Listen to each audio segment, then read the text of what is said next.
Welcome to Momentum, a motorsports podcast powered by High Gear Success. I'm your host, Heather Wilson Schiltz. Here we share the stories and strategies that keep the world of motorsports moving forward. And my guest today is Zac Herrin, announcer for Racer TV, which includes GNCC and Loretta Lynn's Amateur National. He's also an announcer for Arenacross, Bagger Racing League, and J-Day Off-Road Series. So Zac, thank you for joining me. Absolutely. Thank you for having me. Glad to be here. So you've been an event MC and announcer for a few years now, but what first got you interested in doing this? Yeah, the story goes way back to 2012. I grew up racing motocross and unfortunately smacked the ground and broke my shoulder blade, and the brace that they put me in kind of like strapped my arm to my chest kind of like this. And so we had a local track at the time called Zoo City MX that was about 5-6 miles from my house. And the local announcer, Mike Elliott, I think he had to use the bathroom or something, and he walked by and just plopped the microphone in my hand. And if you knew me growing up, even before I could talk, I was a talker. And so never knew a stranger. And especially when it came to something like motocross racing, I was always talking about it. So I wasn't scared and started talking. And next thing I knew, he never came back for the microphone. And he was standing over there on the fence eating a hot dog or something like that. And he's like, no, just keep going. And that kind of led to starting to work with that track on a more regular basis, and then started to grow from there. I picked up a couple other tracks in North Carolina where I'm from, and it's kind of grown from there. So I'm 28 now, but it's been genuinely over a decade of announcing motorcycle racing and in a couple other disciplines, and now moving into some other sports as well.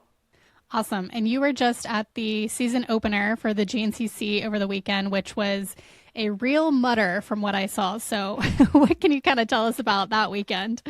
Yeah, if you know anything about GNCC, the series is so exciting, Mother Nature doesn't even want to miss around. So it was a kickoff for the 26th season. GNCC's got both ATV and motorcycle racing. We do some e-mountain bikes as well. But for the opening round, it was ATVs on Saturday. Beautiful, sunshiny day. It was in the 50s. Everybody's having a good time. And then about 1 a.m., they said Sunday morning, Mother Nature was like, well, wait a second, I don't want to miss out on bike day. And when I say it started raining, you think it can't rain any harder, and it just kept stepping it up. So, all day long. It took about a 45-minute break right at the end of the pro race, but it was just absolutely pouring. It's pretty incredible what the families go through. The professional side is impressive to me, but they've obviously got manufacturers and OEMs backing them up. But the cool thing about GNCC is compared to something like motocross is there's genuinely a whole amateur scene that follows the series. Motocross, you've got something like a Loretta Lynn's, like a Minios, but you don't actually follow the professional racing series, where at GNCC, you're at the same 13 rounds as Johnny Gerard and Ben Kelly and the best of the best. So I give a lot of props to the families. It's tight turnarounds between some of these races, and it's absolutely brutal what the machines get put through, what the families get put through. I can't imagine how much, they're basically framing these machines between rounds. So it's quite the undertaking. But yeah, that's the way we do it at GNCC. We're not scared of the mud, and so there's no better way to kick off the season.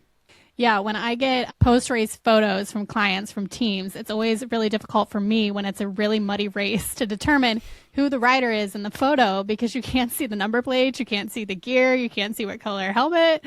So it's always like a fun challenge when I get photos like, oh, which rider is this? Because they're just covered head to toe. So yeah, I'm not going to say I know every single person perfectly, but I think sometimes people think we know a little less than we actually do on Racer TV, because they're coming by you at a high rate of speed. We're just looking at a monitor, and I'm like, I think that was so-and-so, but it might have been this guy, or it might have been this guy. And so, yeah, I completely agree. It only takes about 5 minutes, and everybody's the same shade of, this weekend it was South Carolina red clay, and so it makes it tough for sure. Yeah, and when the race is happening, you've got live timing and scoring helping you out a little bit, so you can kind of maybe time it where it makes sense as to who the rider is. And then when I get them, on Monday morning, it's like, I have no idea, who it could be at that point. Yeah, and it's funny, between like GNCC and Arenacross are so polarly different, because GNCC, especially in the pro races, you're looking at 30 to 45 minute lap times depending on the track. And we only get time in the scoring when they come across the finish line. So for 45 minutes, there's a lot of different things that can happen. Whereas Arenacross, it's 19 to 20 seconds per lap. So you're constantly getting an update on lap time. So yeah, it makes it difficult. But I think that's also something that makes GNCC so exciting is for the fans that are there, you kind of pick your spot that you want to watch at. You see the leaders go by, and there could be a change for the lead 20 plus times. The entire top 5 could flip flop by the next time you see them come around. And with Arenacross, those are all closed stadiums, right? They don't happen in open stadiums. Yes, for the most part. Now, the 25-26 season, they actually branched out and did a little different for a season opener. So we were out in Huntington Beach, California. We had the Roland Sands Designs, I think it's called the Moto Fest or the Bike Fest out there. Really cool, right? I mean, like a few meters away from the beach out there in California. But that one was a little different than your standard Arenacross. It was in an open parking lot. The track flowed a little bit different than most of your arenas. So a kind of cool, unique way to kick off the season. Over the summer, it wasn't a part of the series, but kind of the same group actually went out to Sturgis, where the big bike rally's at the Buffalo Chip. And we literally were in the infield of a concert venue. So the night before Nickelback played, they got done just about midnight, 1 o'clock. I had plenty of fun at Nickelback, big fan. And then after that, at like 2 in the morning, they start building this track right where all these fans were. We raced all night long, and that was actually the opener for Marilyn Manson, who was the main act that night. So as soon as the racing was done, the fans were bringing couches and putting it on top of the catapult. They had the best spot in the house to watch the concert. So yeah, this past year and a half with Arenacross has been cool, trying to branch out and do some unique stuff. But to your point, yeah, for the most part, it's all closed indoor arenas. I'm not sitting in the mud. I'm not saying I like it better, but I'm just saying I'm a little bit warmer. That's crazy what you were telling me about Sturgis. Like, I did not hear about any of this last year. So I feel like the media exposure needs to get stepped up there, because I didn't know that was happening at all. So that's cool. Yeah, I completely agree. I think it was almost one of those, let's see it and see if it works, because if you've ever been to Sturgis Bike Rally, that was my first time, and it's something out there. You know, they're having a good time. We had the Concrete Cowboys out there. We had one guy legitimately ride through, I think it was 23 like walls of fire, and then there's some guys walking a tightrope, and then you look to the left and there's a full-on Arenacross race going on, which was really cool. We were able to cover it there live. I think the atmosphere and just kind of the people that come out to Sturgis, they celebrate motorcycles in general, whether it's street bikes, whether it's dirt bikes. And so we had some really good racers out there. Michael Hicks dominated, but I think the coolest part was the podium celebration afterwards. We got to go on the main stage, the same stage Marilyn Manson was on about 20 minutes later, and that was our podium celebration. So normally at Arenacross we have 50 to 100 people that stick around in the stands. Maybe you've got some track personnel there right in front of the podium. This one, I've never seen racers that are superstars in my eyes literally looking at me with terror in their eyes. There's thousands of people out there. They're like, what do I say? I'm like, I don't know. You just went out and dominated the race. Just talk about it. And so it was kind of a unique experience for sure, and it's something that I definitely hope continues in the future. That's so cool. So when you're announcing GNCC, you're covering multiple classes across several hours of racing. How do you decide which storylines that you're elevating so fans can feel more connected and not just reporting on necessarily the overall leader the whole time?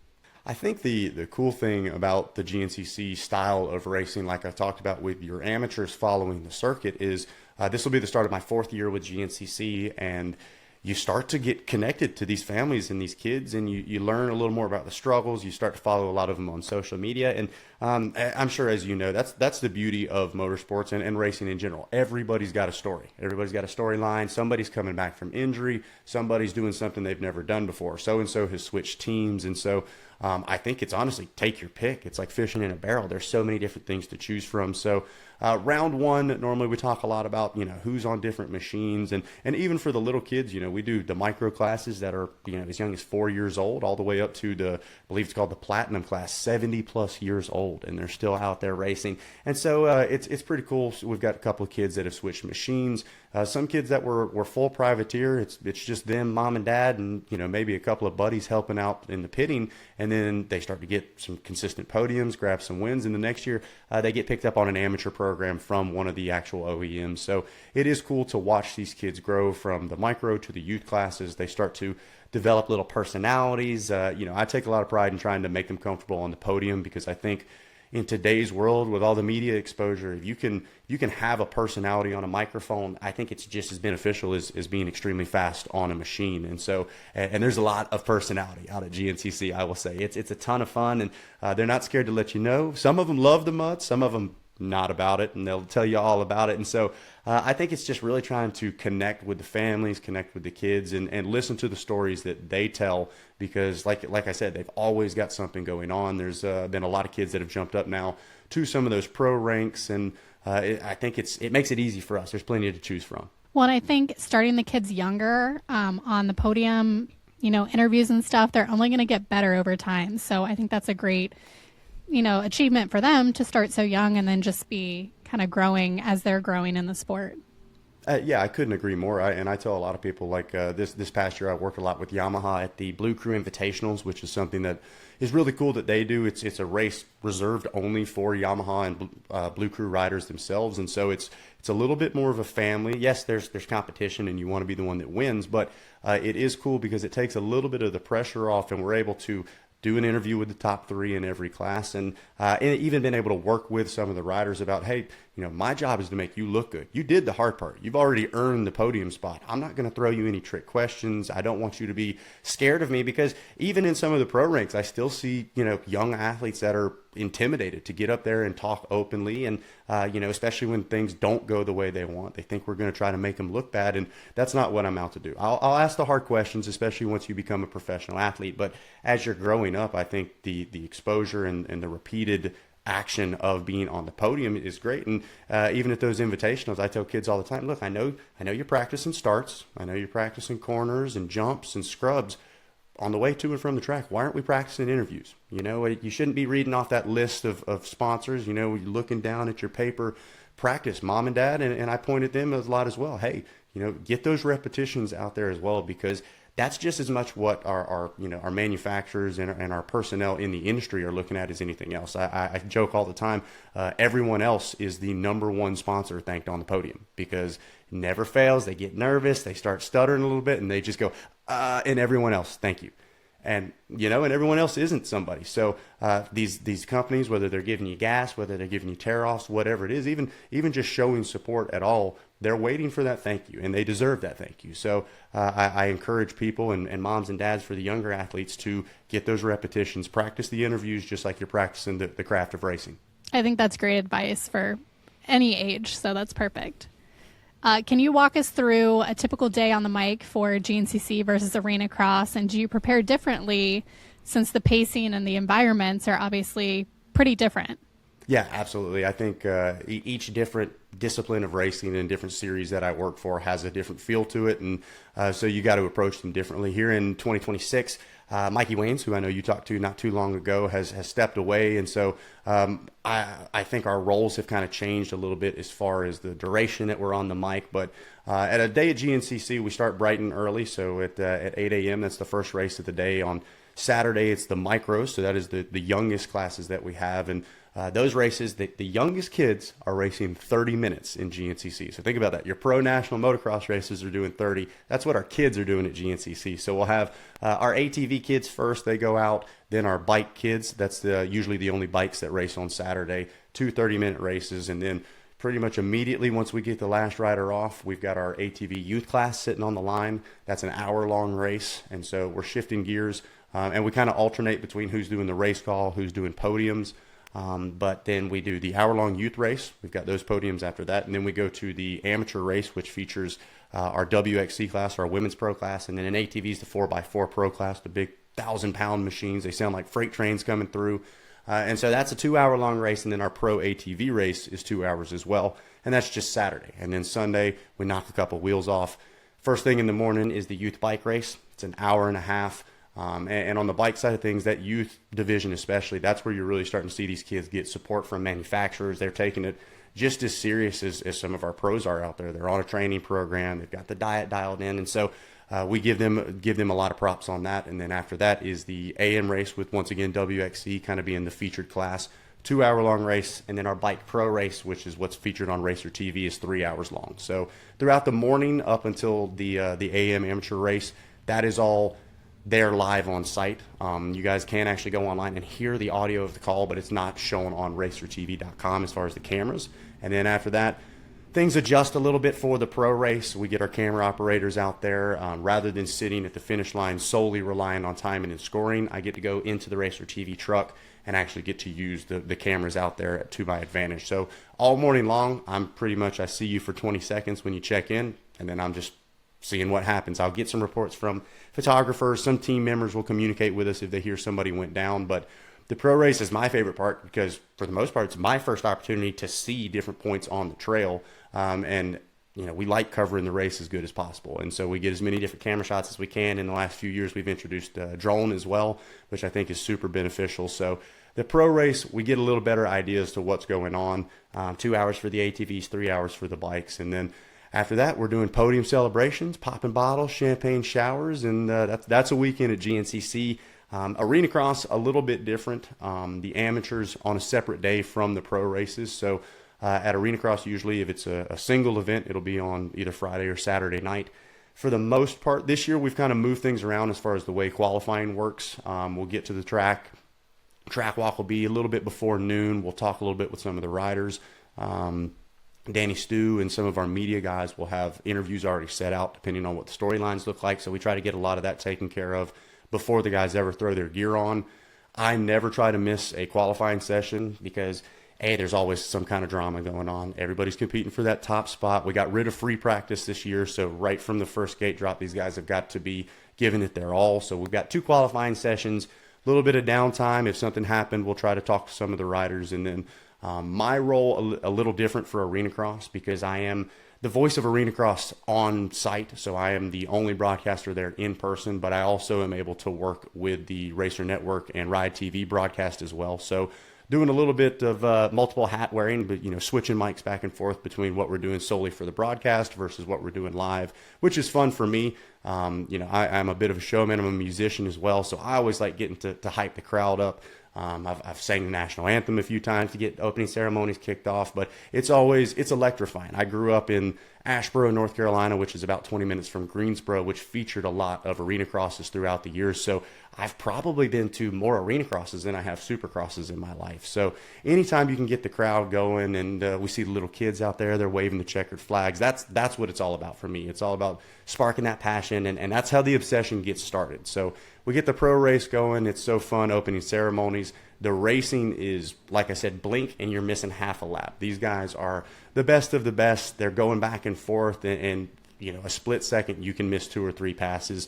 So that's always a ton of fun. And then Sundays is our amateur racing, and that's always a ton of fun as well. The track crew does a great job of keeping things interesting, but toning down the track to where it's still safe. And that's when we feature everything from our little micro kids on 50 cc's up to our vet classes.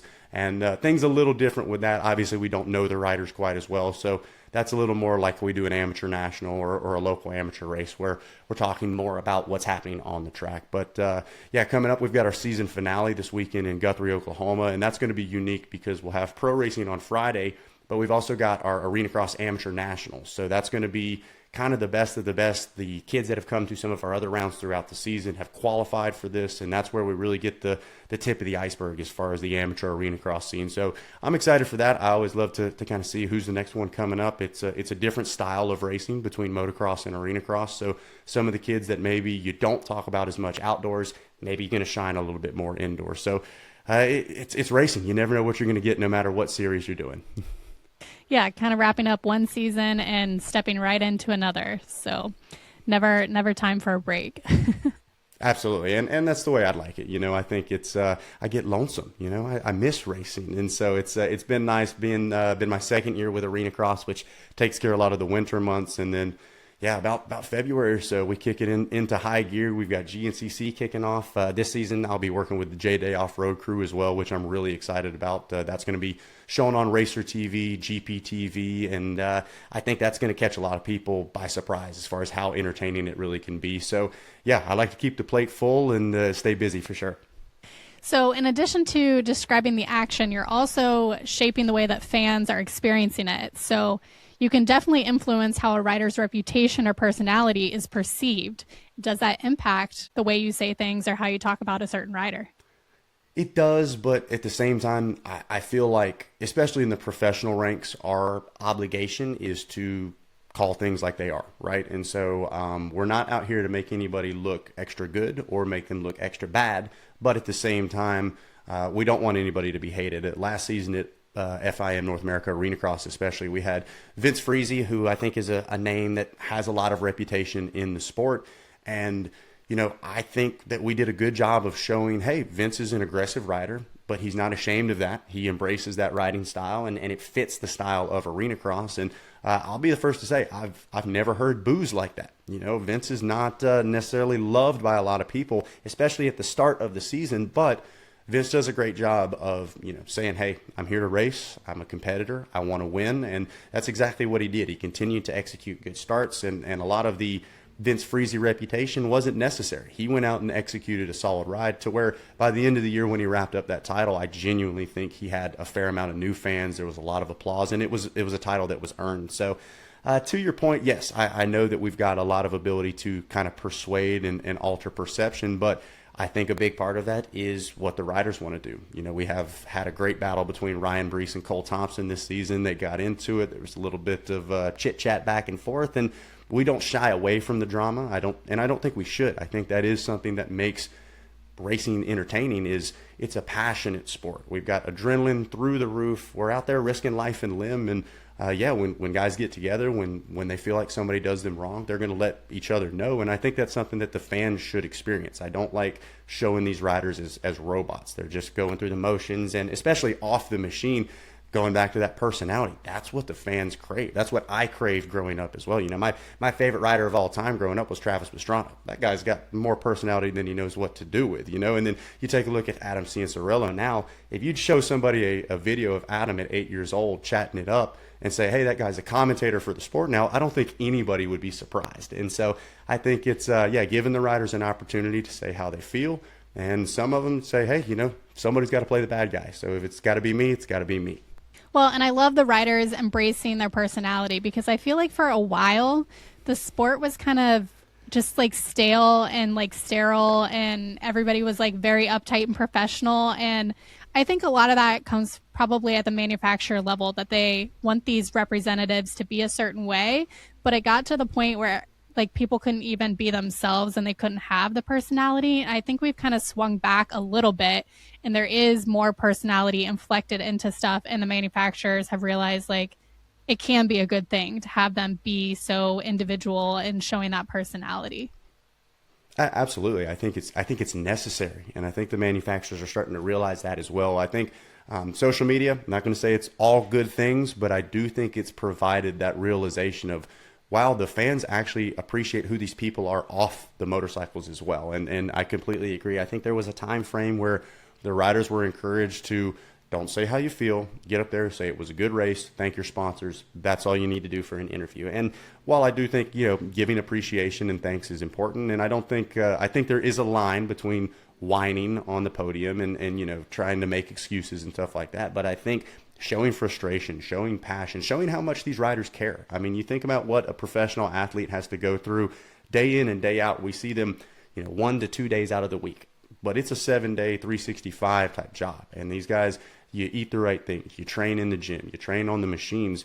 You ought to be able to say how you feel. And so I think it is refreshing to see the manufacturers kind of embracing that, encouraging their riders to be open, do it in the right way. You want to maintain, you know, professionality, but I think that personality is something that's required for motorsports to continue to elevate. Yeah, as a PR person myself, there's definitely a tactful way to say things, even when things aren't going well. And I can think of a couple riders in the past year or two that have said things that if I was a manufacturer, and especially on their PR team, I would not be happy with that response. Like, it went too far. But yeah, I think there's a lot that goes into media training too, that these riders should be getting. Maybe they're getting it, maybe they're choosing not to follow it. But yeah, media training, that's its own sort of thing. Like you were talking about earlier, just having the kids practicing their podium speeches. It's something that not everybody is an expert on. So it does take some work and some training.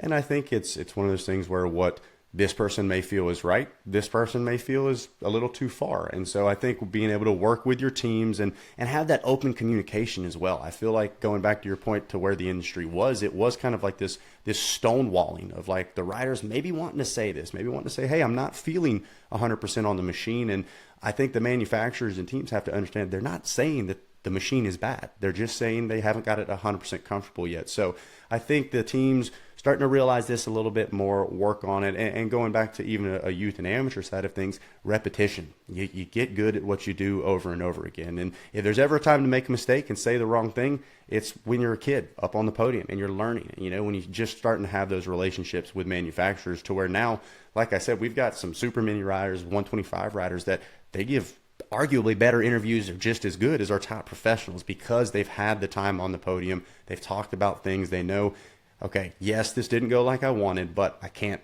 quite say exactly how I'd like to say it, but I can still talk about it. Because I think another thing that people have to understand is the education and understanding of our sports fans. You know, most of motorsports fans are either motorsports racers or athletes themselves, or at least they've grown up and are so heavily ingrained in the sport to where you can't fool us, all right? You go out and have a bad race. Most of us know you had a bad race, and we know you're probably not happy about it. So if you go up and say, no, everything was great, what are you talking about? You're not fooling anybody. So I think it's having that open honesty to where the fans feel like they're getting the genuine representation of the riders and how they're feeling, but the manufacturers are understanding, hey, we're still spending a lot of money to make you comfortable out there, a lot of money to keep you racing. And so it is a balance act for the athletes.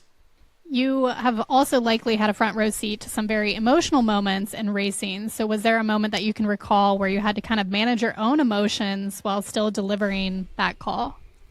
You know, I feel like for me, it's one of those things, especially on the professional side, where I have an obligation. I have a job to do just like they have a job to do. And for the most part, all of the athletes respect that. You know, Stu Baylor, who races GNCC, he's definitely a big personality in the sport, and he's one of the top riders with the most wins that doesn't have an XC1 Pro title. And Stu and I met very early on in my kind of pro announcing career, and I very much like what Stu's about. I don't care what anybody tells Stu. He's going to say what he wants to say, but there's been times where he's been in a really solid position and things have gone wrong, whether it's his fault or it's in his control or not. Things have gone wrong, and I'll walk up to him. You know, that is a nice thing about Racer TV, is we're able to run down to the pits and get interviews. The race takes so long that oftentimes when we see somebody who's pulled out of the race, we can immediately run down there and try to grab a word with them. And so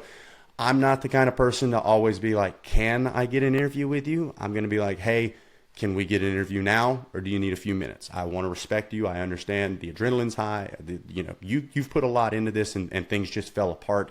I don't want you to say something that you're later going to regret. You know, I get emotional. Sometimes I pop off and say things maybe I shouldn't. And so I understand, hey, they might just need a few minutes. And I think also that trust between the rider and what I do, knowing, hey, you're not going to try to make me look bad. You're not going to make me say something I don't want to say. So for the most part, my emotions stay in check with that. I understand that it's a professional job. It's an obligation that we see, whether you're a football player, a race car driver, or a motorcycle racer. And so I think that's something that the athletes have to understand. Some of the younger kids maybe struggle a little bit more to reel those emotions in. But for the professional side of things, it is a part of the job. And I believe that. And I also have a job to do as well, and an obligation to the viewers at home. Maybe somebody's race ended early, or they were just involved in a big wreck. Like, are you feeling it on the inside and just trying to keep it together on the outside? Like, you're heartbroken for them, but you're trying to maintain that professionalism? Absolutely. How can you not? And I think going back to that understanding, I was never a professional motorcycle racer by any means, but I have put a lot of time into motorcycle racing growing up, and I understand, you know, trying and working very hard towards something and being so close to something. And I understand heartbreak. I understand what it's like to have things go wrong, and sometimes it's completely out of your control. So absolutely, how can you not get emotional about racing? That's what I tell people all the time. As a fan, as a viewer, as an athlete yourself, how can you not recognize the emotion after seeing what these riders or athletes are putting on the line? It truly is life and limb out there. So it's something where, yeah, I definitely feel I feel bad. I don't want to see anybody get hurt. I don't want to see anybody have bad luck or mechanical issues that are out of their control, but it is just part of the job. And so I think a lot of the riders understand that. Usually by the time they're professional athletes, somebody's probably had things go wrong, whether you've missed out on a title or you've had a mechanical problem. But yeah, absolutely, I feel it a little bit for sure. But again, I try to be as professional as possible and understand that there is an obligation to it. And I think it's also a great opportunity. Going back to Adam Cianciarulo, I can't remember exactly what the year is, but he was this close to a 250 Supercross title, and things just fell apart. And I will never forget Adam accepting the interview, because I know he could have turned them away and refused it. And he had tears in his eyes. He'd already looked like he'd been crying, but he did the interview, and man, he had so much class when he did it. And I truly think that interview stands out for Adam's career just as much as anything else, because to handle the good times, to be talking on the microphone when everything went right, that's not that hard to do. But man, when you were so close, you could almost taste it, and you had worked so hard and everything fell apart, to still be able to hold yourself accountable, to still be able to represent yourself and your team with class and grace, that's something that separates a lot of people. So I think it's a great opportunity for riders to show the character that they have off the motorcycle as well. What is something that fans would be surprised to learn about what happens in your headset during a live event? Are you talking and hearing voices in your headset, and how do you manage that? Yeah, so that has been something that we've kind of adjusted throughout the years. And again, talking about different people like things different ways, depending on the series, oftentimes depends on the amount of communication that we get. I'm fortunate enough to work with similar producers and directors across a couple of the series that I cover, especially those on Racer TV. What OPAG, as we like to call them, our producer Adam Gordon and I have worked together over the last few years to kind of tailor fit the way that we like to talk back and forth with one another. One thing that I'm not a big fan of is super long-winded information in my ear while trying to hold a conversation. If you've never done it, I highly encourage you to try to have somebody talking to you while you're also trying to talk without breaking it up at all. And so it is hard to do. We get a lot of information. We get just statistical information, things that we're not able to do in the moment as far as math calculations, points. Hey, if this guy passes this guy, this is how it's going to break down. So I think people would be surprised to hear how much communication goes back and forth. And then at the same time, I think a lot of people are surprised to see how little that we're running off of. Yes, we've got a laptop with timing and scoring. Yes, I'm looking at a singular screen. I'm almost identically looking at what the viewer at home is looking at. I'm just talking about it and you're listening to me. So some people are surprised with how much information we get. Some people are surprised that we don't have a whole lot more. You're obviously traveling constantly. So how do you kind of protect your voice and your energy over, I mean, really, there is no off season for you, it sounds like. So how do you stay healthy and feeling good all season long? Well, it's a program we're still dialing in. I'll put it like that. I've gotten on the tea grind here recently, so I'm a big fan of some teas.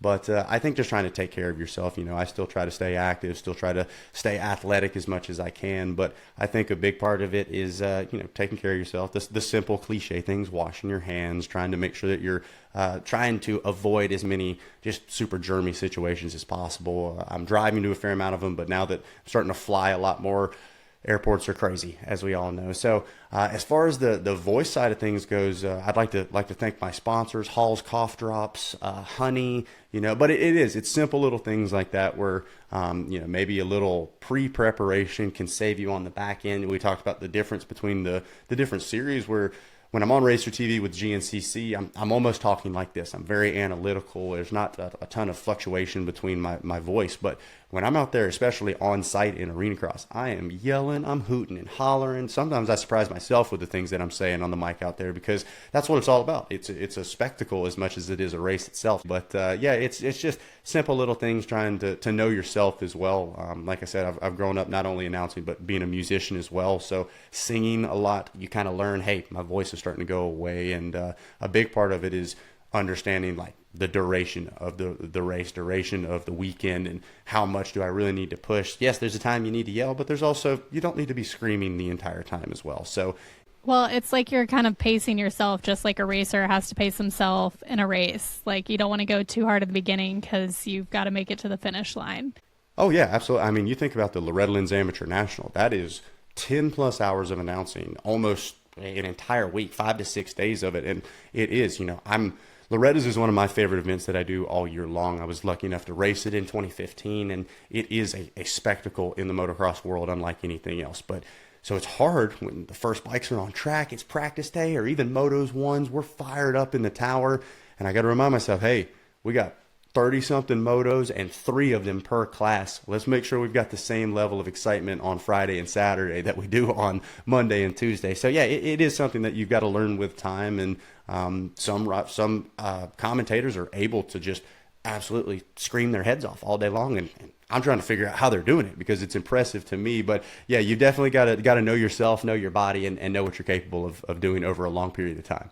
After a long race weekend and you get back home, are you just like silent, or does that not really faze you? Like you just talk all the time and that's just who you are? I'm a chatter, so I mean, I'm always gonna be chatting with somebody. But Loretta's is a perfect example. Like I said, a long week. It's about an 8 to 10 hour drive back to North Carolina.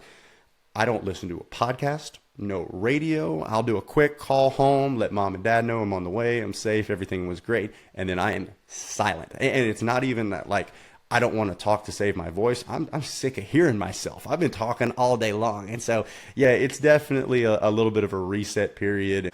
Maybe I'm going to relax a little bit, especially in the season where I'm going weekend to weekend to weekend. It is funny to think, Thursday through Monday is most people's Monday through Friday for me. Tell people where they can connect with you online and follow your journey. Yeah, absolutely. So all my social media is Zac Herrin 16. It's ZAC, like Zac Efron. Nobody messes that up. But Zac Herrin 16 on Instagram, Facebook, TikTok, everything else. And like I said, if you guys have any suggestions on some things we can do better, I think that's another thing a lot of people think is we think we know it all. I know I don't know it all. I swear, I promise. And so people, when they correct me on how to say somebody's name, hey, maybe you should try this. I'm always open to suggestions. Big fan of constructive feedback. I don't like even calling it criticism. Like if you can give it in a positive way and you're not a jerk about it, feedback is good. Absolutely. I think that's how you grow. And I think you see riders getting feedback every time they get off the track. You see any kind of professional. I don't know, most of the top level people are never the kind of people that say, I know it all. I think some of the most successful people, whether it be in athletics, whether it be in business, they are constantly looking for the new thing. They're constantly evolving. And so I definitely think trying to keep the ego out of it as much as possible is the best way to go about it. Now, to your point, there's a way to do it. Anytime you can chat it up with us and say, hey, maybe try this, we're always open-minded. And I say we because anybody that I've worked with, I feel like is the same way. They're always looking for a way to get a little bit better because we love the sport. We're fans just as much as we are commentators. And so if there's a way to make the sport more appealing for the fans at home, eventually, you can't announce everything. We're going to be that fan at home. So always looking to try to up the game for sure. Well, thank you so much for joining me today, Zac. And thanks to everybody for tuning in to Momentum. This has been a production of High Gear Success. If you want to connect or recommend a guest, head to MomentumMotorsportsPodcast.com. Until next time, keep the momentum rolling.